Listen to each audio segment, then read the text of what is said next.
النهاردة ميعادنا مع فيديو مسرب وفيديو نادر لعربية أسطورية من هيونداي، وهي الهيونداي فيرنا. ناس كتير تعرف الهيونداي فيرنا وتعرف الأمان فيها عامل إزاي. النهاردة بقى هنشوف اختبار تصادم للفيرنا. شركة هيونداي تدفع 10 جنيه عشان يتشال من الإنترنت. هنشوف اصطدام جانبي وهنشوف اصطدام أمامي. هنبتدي الأول بالاصطدام الأمامي. الحقيقة العربية نوعا ما في الاصطدام الأمامي كانت كويسة. ما نقدرش نحدد الدمى اللي جوه العربية حية ولا ميتة، بس بالأكيد إن الاصطدام معقول جدا، خاصة إن العربية اللي في الاختبار دي فيها ايرباجز، حاجة عندنا في مصر ما بنشوفهاش طبعا.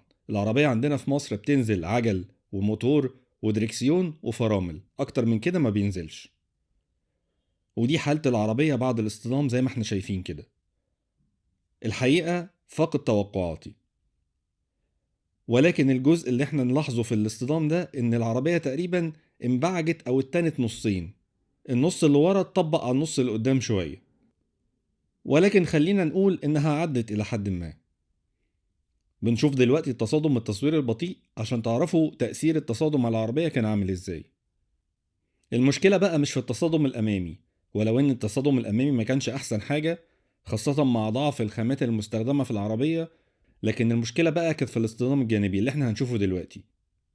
الدمى اللي بتستخدمها هيونداي في عربياتها دمى من نوع خاص جدا، دمى متكفنة جاهزة. أنا عمري ما شفت دمى بالشكل ده. حاجة كده مش هتشوفها غير في اختبارات هيونداي فيرنا والعربيات اللي زيها. تعالوا بقى نشوف العربية في التصادم الجانبي هتبقى عاملة ازاي. وهوبا خبطة جامدة جدا من الجنب. تعالوا نشوفها بقى عملت ايه في العربية.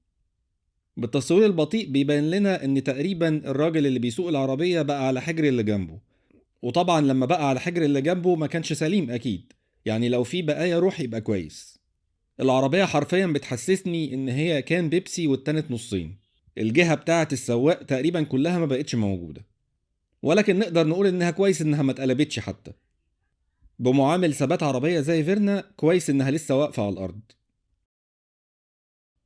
ودي اثار التصادم بقى اللي حصلت في العربية. زي ما احنا شايفين كده، زي ما قلت لكم النص بتاع السواق ده ما بقاش موجود تقريبا. ده المرحوم اللي قاعد ورا بالكفن بتاعه، وزي ما احنا قلنا هم عارفين النتيجة، فمجهزين الدمى قبل الاختبار اصلا. هنشوف بقى نفس الاختبار بالتصوير البطيء. الحقيقة أكنك بتشوف جزء من فيلم ماتريكس، وهتشوف كل المصايب اللي حصلت في العربية بوضوح كامل. بصوا الجنب اتطبق بتاعها ازاي ودخل لجوه. المشكلة مش في ان هو اتطبق، المشكلة ان هو دخل لجوه. من اللقطة من فوق الدنيا باينة اكتر، وباين قد ايه العربية تقريبا نصها اللي من جهة الاصطدام راح. الحقيقة ان اللي عمل الاصطدام ده وصوره فنان، واخد لقطات سينمائية مش هتشوفها في اي عربية تاني.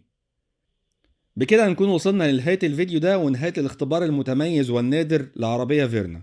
بعد ما شفتوا الاختبار بقى ايه رأيكم في العربية دي؟